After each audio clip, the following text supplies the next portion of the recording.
Good morning, everyone, and welcome to the broiler track of the Midwest Poultry Federation education sessions. I am Dr. Zach Williams, and I'll be your moderator for this session. Move on to our next speaker. We have Dr. Mike Czarick from University of Georgia, and he's going to tell us today all about ventilation of broiler facilities. Well, it's my pleasure to speak with everyone today. And like was noted, I'll be talking about ventilation of poultry facilities, specifically ventilation of poultry houses during cold weather, which is really minimum ventilation. Quick review. When it comes to ventilating poultry houses during cold weather, keep in mind oxygen is never an issue. We do not ventilate for oxygen. The fact is the oxygen requirements for 25,000 day-old chicks is 20 cubic feet per minute. The little computer fan, 2.5-inch fan here, moves 80 cubic feet per minute. We'd have to put it on a timer to run just 90 seconds out of 210, and it'll meet all the oxygen demand for 25,000 day-old chicks. Even for market-age birds, they don't need a lot of oxygen. 25,000 market-age birds require only 300 cubic feet per minute of fresh air. The fan over your range basically is 300 CFM. Again, not much oxygen. In general, minimum ventilation has little to do with carbon dioxide. There's a lot of talk about it, and we have to keep it low. But the question is, what does the science say?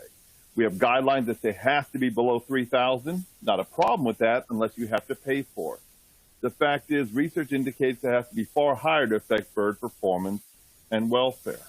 Study done at Mississippi State in 2008 looked at 3 and 6 and 9,000 ppm for 14 days. 9,000 is extremely high. They looked at blood chemistry, heart condition, and performance. Basically, what they found is CO2 didn't have any effect on blood chemistry, no effect on body weight or feed conversion. When it got up to 9,000, they saw a slight increase in mortality due to pulmonary hypertension syndrome, changes to the heart. So, long story short, to be on the safe side, I think we should definitely keep it below 5,000 ppm. The good news is, most of the time it is. So it's an area for concern, but it's not the primary concern. What about ammonia? Well, we could talk an hour about all the effects of ammonia. I think everybody knows that it's not a good thing to have around. But the fact is, we need to be able to measure it in order to control it. How do we measure it? The way that 99% of the people do is just sort of smell.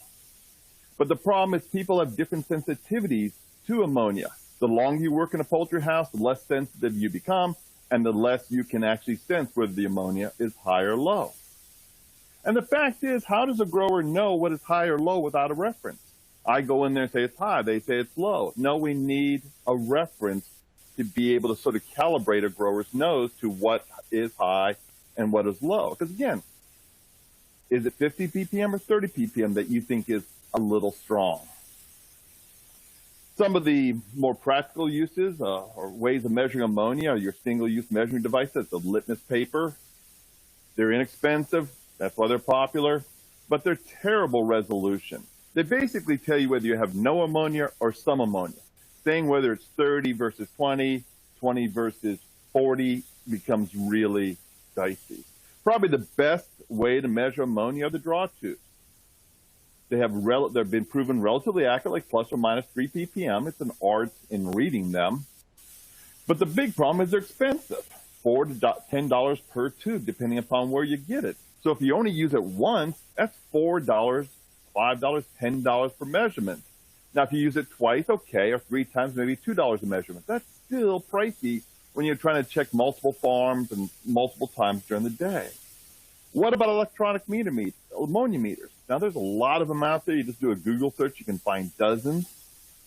The first thing you find is trying to find what the accuracy of these devices. A lot of times, it isn't listed. And keep in mind, resolution isn't equal to accuracy. Just because it says on the display 10.8 ppm doesn't mean it's that accurate. The fact is, when you look at these, if you can find what their accuracy rating, it's usually plus or minus 5%. A full scale, so that's plus or minus 5 ppm.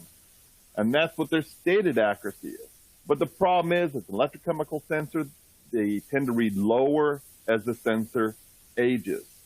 They're really not intended for use in long periods of time in moderate to high ammonia levels, which we can have in poultry houses.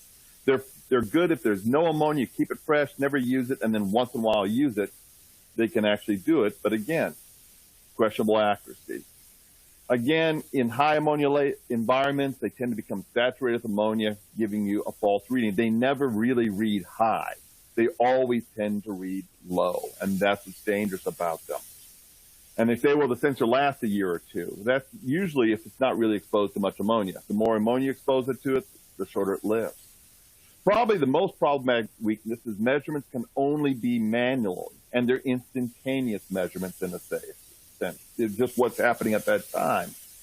Because they're taken manually, you have to be there to know what the ammonia is. It's only the ammonia concentration when you're standing there. So during the day when you visit the farm, you're looking at the farm, 10 ppm, no problem. But what's happening at night, and that's the key. The ammonia doesn't have to be strong 24 hours a day to make the birds more disease susceptible. At night, it's often, especially during the spring and fall, 4 to 5 times higher at night than it is during the day. To manage ammonia levels, we need to be able to monitor ammonia 24 hours a day, 7 days a week to see the true picture. We just don't measure temperature during the day and forget about what's happening at night. No, we monitor it 24 hours a day. The problem is this really isn't feasible with most commercial sensors or meters. And those that we can use that could actually do this are extremely expensive. These are some of our photoacoustic ammonia meters, the gold standard. They're $10,000 a piece. You're not going to see these in many poultry houses. Now, the good news, it appears to be a sensor that is a good fit for the poultry industry, and that is the Draeger, or made by Draeger, Dole 53 ammonia sensor. It's actually designed to be used in livestock poultry houses, and that's a nice change. It's not in one that's made for industry, it's commercial industry. It's made for animal environment where there's a lot of ammonia. The sensor costs around $1,200, and the sensor life, the sensor is that little thing in the middle, it has to be replaced every couple of years at probably a cost of $500. It's not cheap, but measuring ammonia is difficult. Has a range between 0 and 100 ppm, listed accuracy of plus or minus 2%. Now, we've been dealing with this sensor since 2016. So we've been looking at this for, four years now, and testing it on a commercial broiler farm in Georgia. Basically, they use built-up litter, and they use a litter treatment at the beginning of the flock to control ammonia. The initial study, we put 2 of the Dole 53 sensors were installed in the fall of 2016, along with one of our ChillGuard high-accuracy ammonia meters, those photoacoustic units. Ammonia measurements, along with house temperature and humidity, were recorded every minute. And here's the results from the first flock. The red is the temperature, the blue is the humidity, the black is the ChillGuard, the photoacoustic standard, and the green is the average of those 2 Dole sensors. And you can see when the ammonia was really low there on December 11th, it was reading great. But the higher the ammonia became, the bigger the difference we had between the 2. So again, anytime it went over 20 ppm, it was saying, it might say it's 20, but it's actually 40 ppm, which is dangerous for an ammonia sensor. So we sent it back. They said, oh, we found something wrong with some manufacturing issues. We're going to redesign. So we basically stopped until the next year, 2017-18. We put 5 of the new second-generation sensors in the house. We put them all in the same house at the same location in the center of the house, 2 feet above the floor between the feeder and drinker line. We put in 2 photoacoustic units to make sure, hey, let's make our standard are agreeing, along with 5 of these other Dole sensors. Again, recorded temperature and humidity every minute, just like we did in the first study. Now, the only time we took these out of the house is on the day where they sprayed the liquid alum. We wanted to leave them in the house and subject them to the most nasty things that happen to these things in between flocks. This is our fall study of 2017. Again, red temperature, blue humidity, and your green are your Dole sensors, and your black is your photoacoustic. First thing you see is that we're actually doing a really good job of controlling ammonia for the first 7 to 10 days, which was great. We kept it down low. Everything agreed. Now, the other interesting thing you see in the fall and spring are these wide variations in ammonia. Low during the day when we're ventilating off a temperature, high at night when we're back to timers. So you can see during the day, that same 5 to 10 fold change from day to night. Here it is a little zoomed in there. The thing you see, the correlation between humidity and ammonia. It's sort of humidity is an indicator gas or measurement of ammonia. In general, low humidity, 50%, low ammonia. At night, when ventilation rates go down, humidity goes up to 80%. And again, you see your ammonia going up to about 40 ppm. A little more zoomed in on just one day. Zoom in a little bit more. The blue and the red at the top, temperature, humidity. The black one there is your photoacoustic unit. And the other green lines below it and the one brown are all the dole sensors. High level of accuracy, very good sensitivity. They're reading about 3-4 ppm below the photoacoustic unit. This is the next block, wintertime. Notice how everything's more constant. Why is that? Because during cold weather, the house is almost always running under minimum ventilation. Towards the end of the flock, you get temperature causing the fans to come on, which makes it a lot lower during the day and potentially higher at night. Now, the next thing you'll notice on this is that the black line over to the left is above the other ones, which is, again, the black is the photoacoustic high-tech meter. And then around the 13th, they become equal. Guess what? Even the photoacoustic units have problems. We have 2 photoacoustic units in the house, and they don't always say exactly the same thing. They're plus or minus 2 or 3 ppm. We recalibrated it on the 13th, and everything fell more into order. Little zoom in there, zoom in more. You can see here we again. These sensors are doing a pretty good job. We're looking at about 3 ppm difference between what the photoacoustic says and all these other ones. But then we have this one little oddball down here. We have number 2, or I think it's number 2. It's reading a little lower. And we did see, as they got older, that we did have 2 or 3 sensors that tended to read low. And that's a typical failure indicator of an ammonia sensor. They don't read high when they go bad. They read low.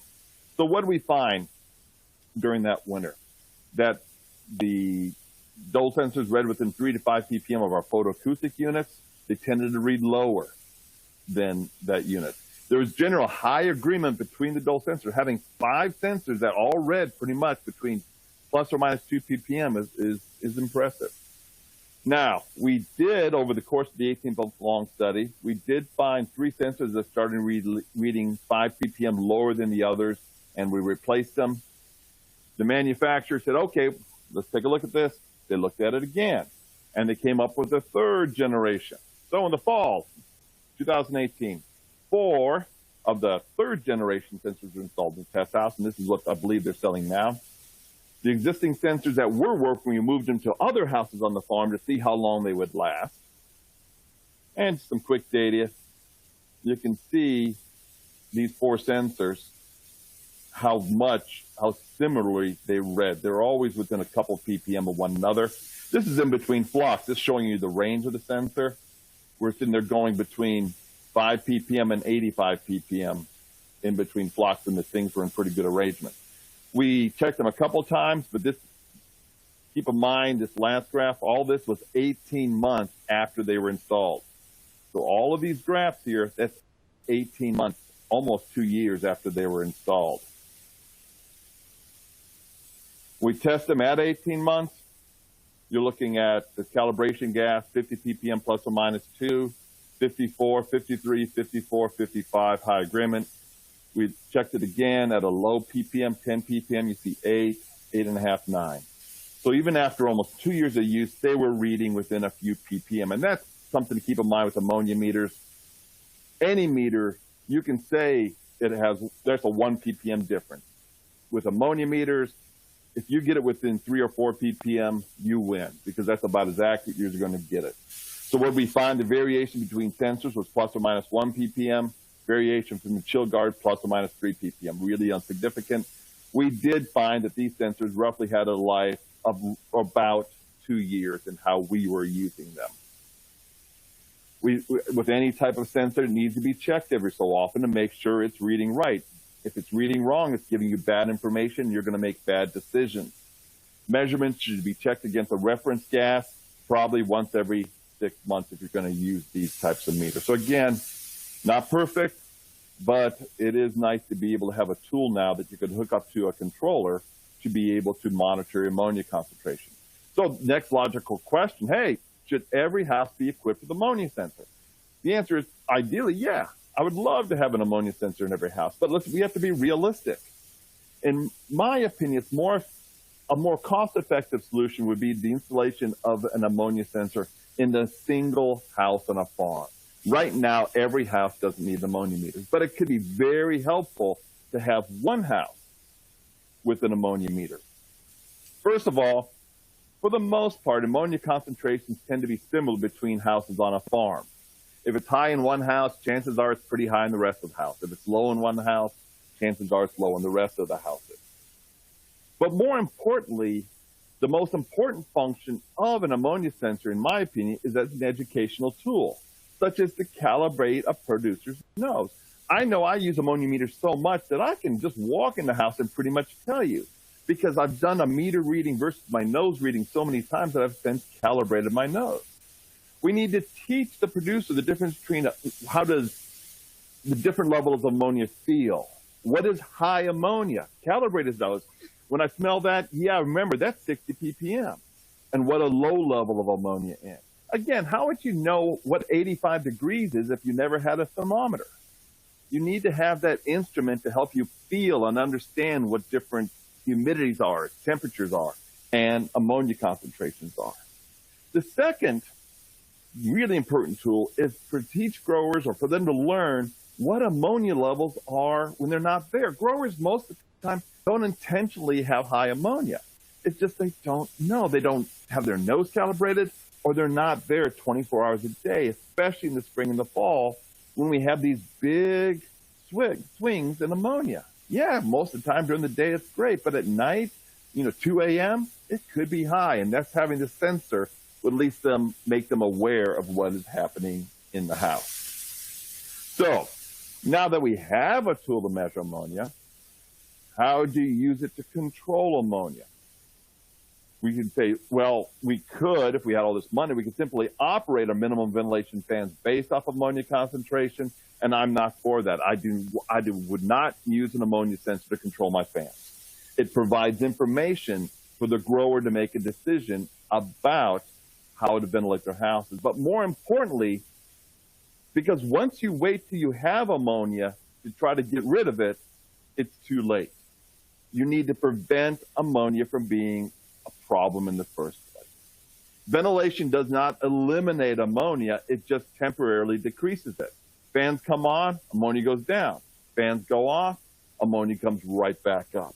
And then over the course of the day, the fans would come on to lower ammonia, but it would pop back up because ammonia, in a way, we have to solve what's creating the ammonia.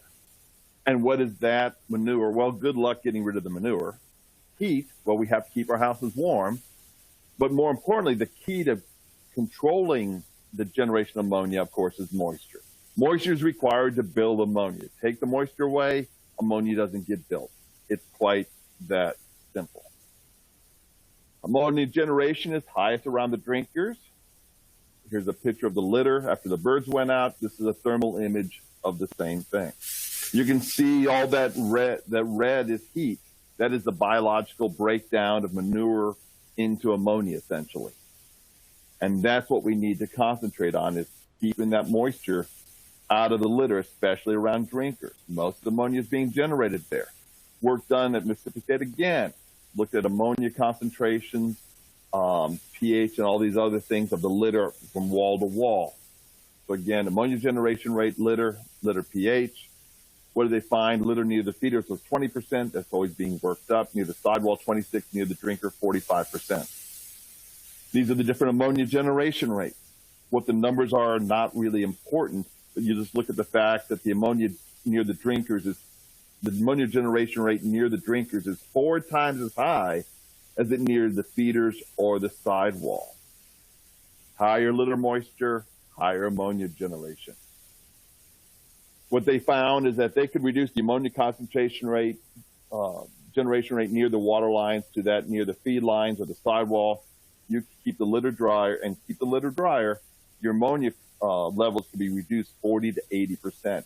It is the drinker line area that's causing the problem, not the entire house. That is where the moisture is being put in the litter, and that's where we're growing ammonia. So how do we control house moisture?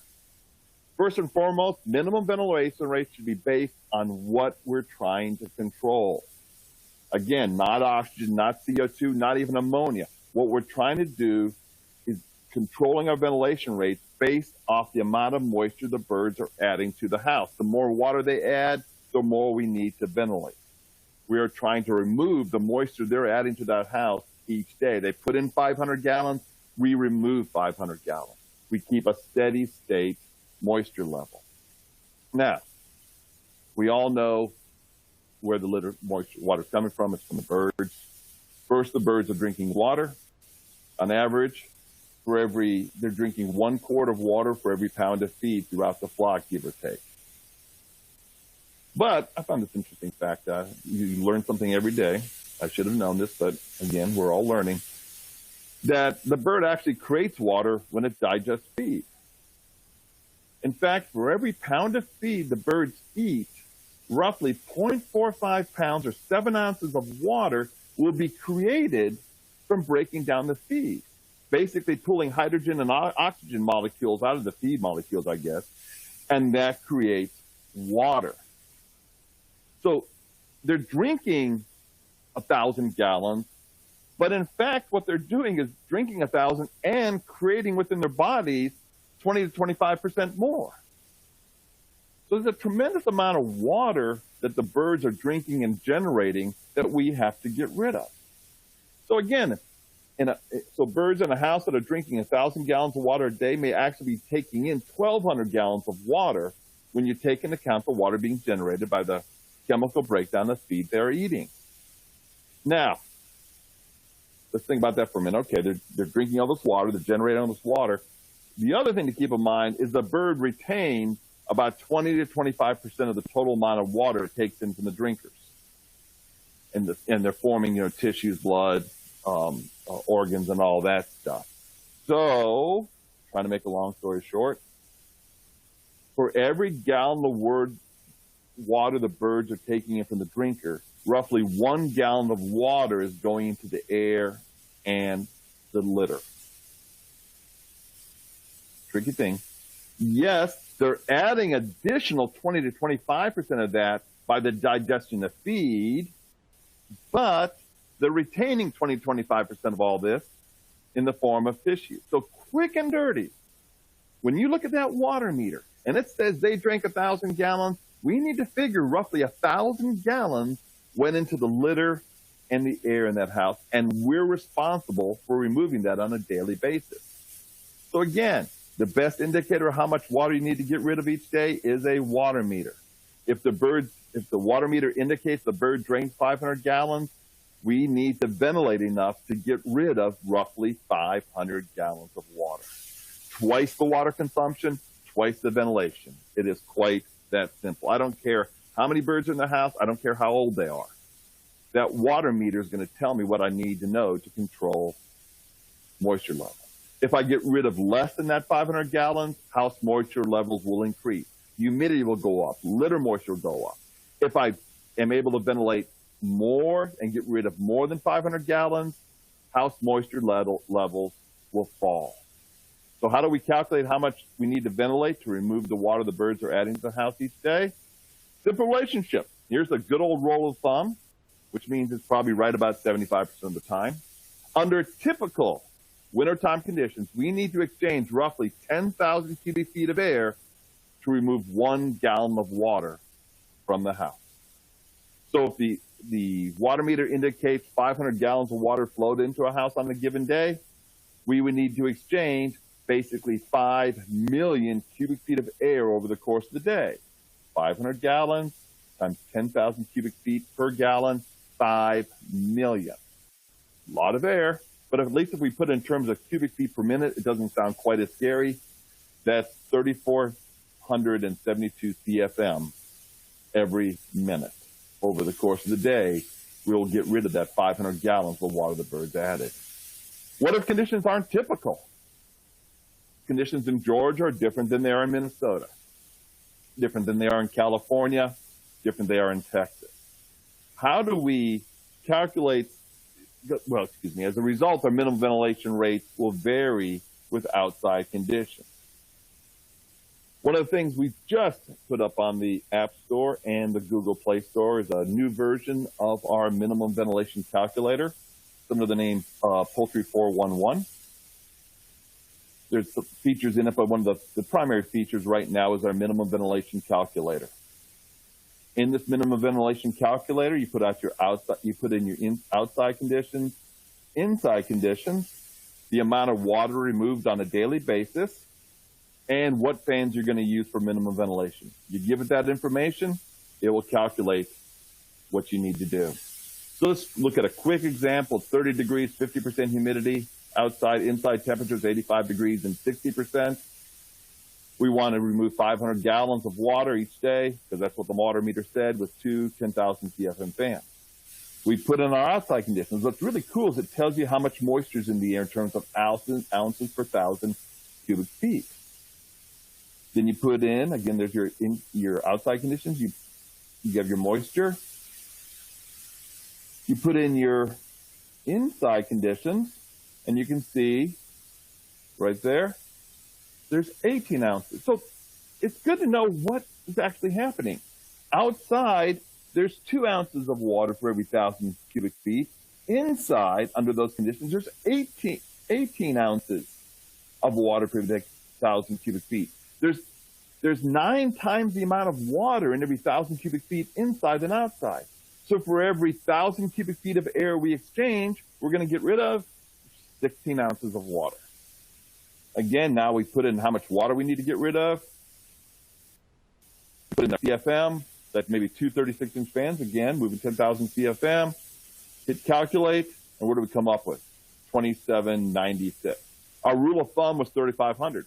Rule of thumb wasn't bad, but you can see this is a little bit more precise, and it tells you how much you run your fans on a 5-minute timer.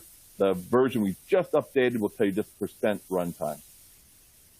Though it can be used, again, to provide a minimum ventilation rate estimate during a specific flock, one of the most useful ways of using this tool, is to explore how changing inside and outside temperature and relative humidity affect minimum ventilation rate. I view it, this is the minimum ventilation rate, but you can learn a lot about how weather affects our minimum ventilation rate. So let's start with a real basic thing. Again, little change from the last one. 7-day-old birds, 85 degree inside, and our target humidity is 60%. Again, that's one of the things we put in what the target is. 60%, that's a pretty safe, conservative target. Outside now it's 40 degrees with the humidity of 50%. We're going to, again, use 2 10,000 CFM fans on a timer. Water consumption, again, we're just going to use 500 gallons to keep things simple. Here's our outside conditions, 40 degrees and 50%. We put that in here, put our inside here again. Now it's a little warmer outside than it was in our first example. Now there's 3 ounces of water in every 1,000 cubic feet. Inside is still 18. Again, keep in mind with 2 ounces, it was 2 ounces when it was 30 degrees. Just that 10-degree change changes the amount of moisture in the air there is outside, which is going to change our calculation. Not big, but it will change it. Now we're at 2983, about 3,000 CFM. Now, this is what's fun to do it. What would happen if it was a cold, rainy day? Because you've heard it a million times, when it's rainy outside, I'm going to be sucking in moisture. Here it is, 40 degrees, 100% humidity outside. Inside conditions are the same. And now there's 6 ounces of water. Think about that for a minute. Even At 100% humidity, there's still only 6 ounces of water in the air outside. Why? Cold air doesn't hold much moisture. It's not hard to fill up cold air because it has a very low moisture holding capacity. Inside, again, it's at 17.9. Our ventilation rate goes up. We have to ventilate more because the air we're pulling in has more moisture in it already. There's less of a differential. What would people normally do? They ventilate less because they don't want to pull in that moisture. No, with this type of tool, you can actually explore and say, no, actually, the outside air is still drier.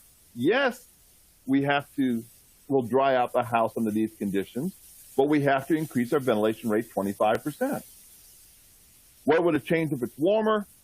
Again, plug in the numbers. You see warmer air actually holds more moisture than cooler air.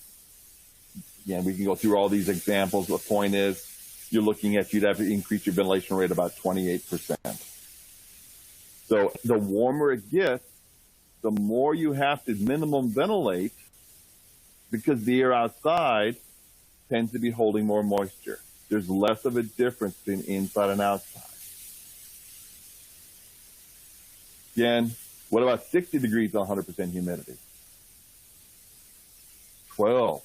You start seeing the issue here. The warmer it gets, the more humid it is outside, the more problems you're going to have controlling minimum ventilation. It's not the cold, rainy days that are the problem. It's actually the moderate weather, rainy days are a problem because it's warmer outside, hold much moisture. I know this gets confusing, but again, with just playing with this tool, you can start to see how the weather conditions change what you have to ventilate. Quick summary there. What do we learn? On a cold, rainy day, there's still more moisture in the air inside the house than outside. A cold, rainy day, minimum ventilation rates generally need to be increased by roughly 20%. Nice little roll there. Minimum ventilation rate needs to be increased roughly 30% when outside temperatures become moderate. And it's difficult to control moisture on cool, rainy days. All these things you can play with this app. Real quick, what if we wanted to lower target humidity?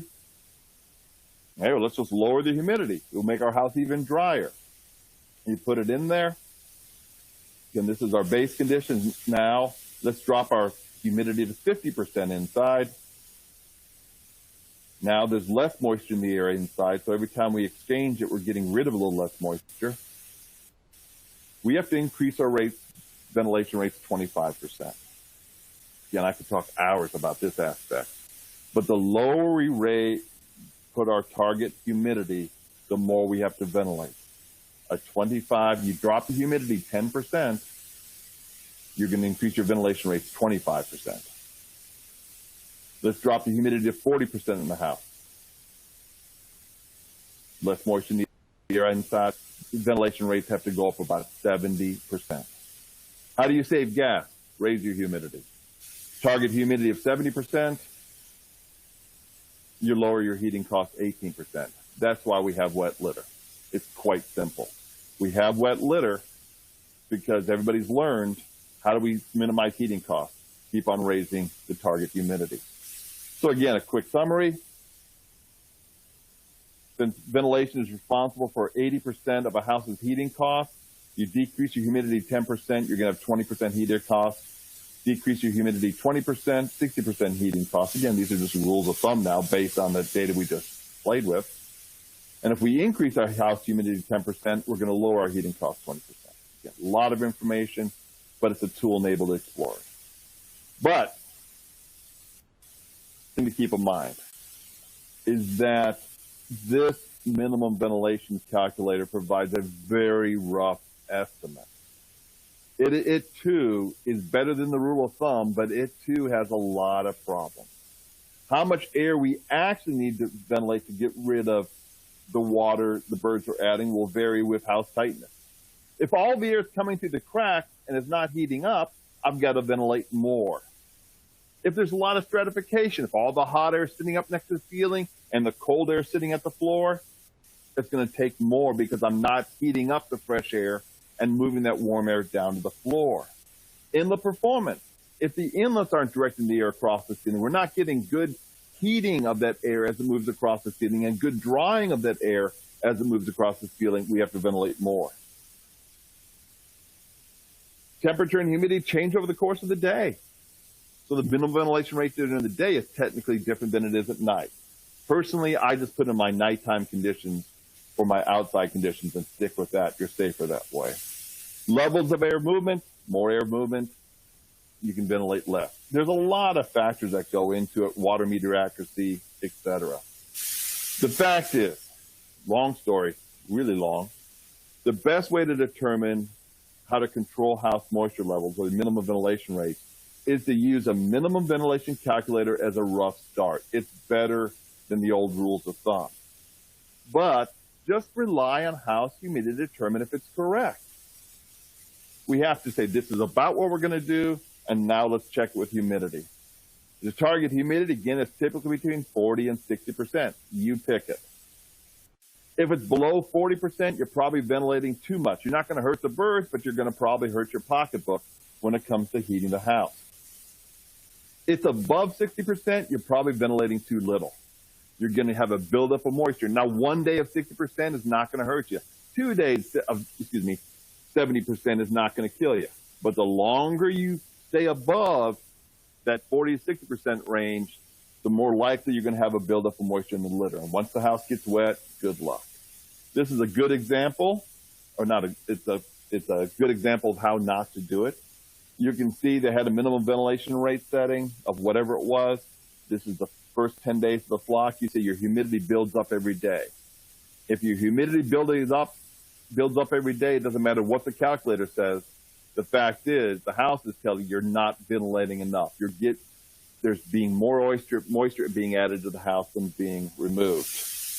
This is the correct what it should look like. Ideally, we'd have variations, but would average around 50%. You'll find that the better job you do of controlling humidity, the better job you do of controlling ammonia and overall bird health. Here's an example where our humidity a lot of times is running 80%, and then you can see what our ammonia levels were. They're running 40 ppm. 80% at night, 40 ppm at night. The next block, we lowered the target, kept the humidity between 60 and 70. Again, 70 is high, not crazy about it. But you see even here, now, we kept the ammonia below 30 ppm. So again, control control moisture, you'll control ammonia. So again, it really is that simple in a way. Simple in concept, maybe hard to implement. If you want to know what your minimum ventilation rate, your best indicator is house humidity. 40 to 60% is the target, and we want never to go above that. We can use a calculator, the app calculator, to give us an estimate, but at the end of the day, you need to monitor and control off of humidity if you want to control ammonia and bird health. Thank you.